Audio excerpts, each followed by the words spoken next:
తొందరలో జగ్గీపేటలో ఇట్లాంటి point start చేయబోయేటువంటి Dasu గారిని కూడా స్టేజ్ని అలంకరించవలసిందిగా కోరుతున్నాం. Please Dasu from Jaggepeta. Okay okay okay. MRPS నాయకులు పెద్దలు కూడా ఒకసారి వచ్చి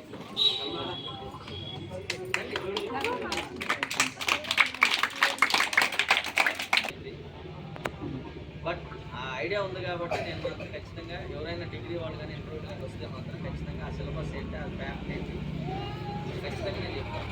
అలాగే 1 to 10 ఐఐటి నేను చెప్తాను, అలాగే నవోదయం కూడా చెప్తాను. ఓకేనా? ఖచ్చితంగా నాకు చూసి ఖచ్చితంగా ఏదైతే మన జాతి కోసం ఏదైతే సార్ పోరాడుతున్నారో ఆయన నమ్మకాన్ని ఖచ్చితంగా 100కి 100% ఖచ్చితంగా న్యాయం చేస్తారని నేను మాటిస్తున్నాను. ఈ చర్చలో నేను మాటిస్తున్నాను.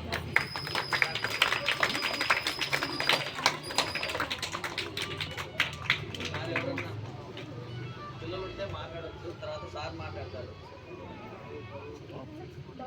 సో ఇంకా సార్ ఎగ్జామ్స్ రాస్తున్నారు. ఆయన చదువు పట్ల అంత అంకిత భావంతో ఉండాలి నాకు అర్థమైంది.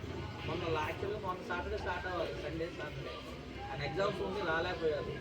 అంటే ఆయన ఇప్పటికీ మేనేజర్ అయ్యింది కూడా ఇంకా ఏదో ఎగ్జామ్స్ రాస్తున్నారు అంటే చదువు పట్ల ఆయనకి ఉన్న అంకిత భావం మనకి ఈ ఫ్రీ ట్యూషన్ ద్వారా మనకు తెలుస్తుంది. సార్ మాట్లాడతారు, జాగ్రత్తగా వినండి. ఓకేనా? రైట్.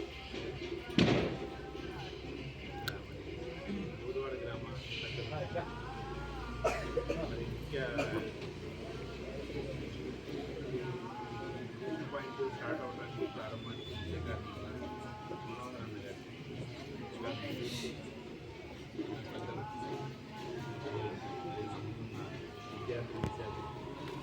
రేపు గోడవాడ చరిత్రను రాకపోయే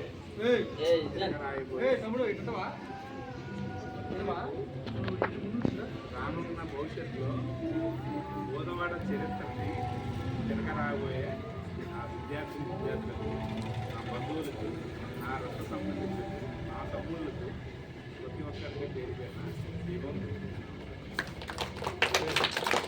ఎందుకన్నమాట. నేను ఎందుకు చరిత్రను తిరగరాయాలి అని చెప్పేసాను.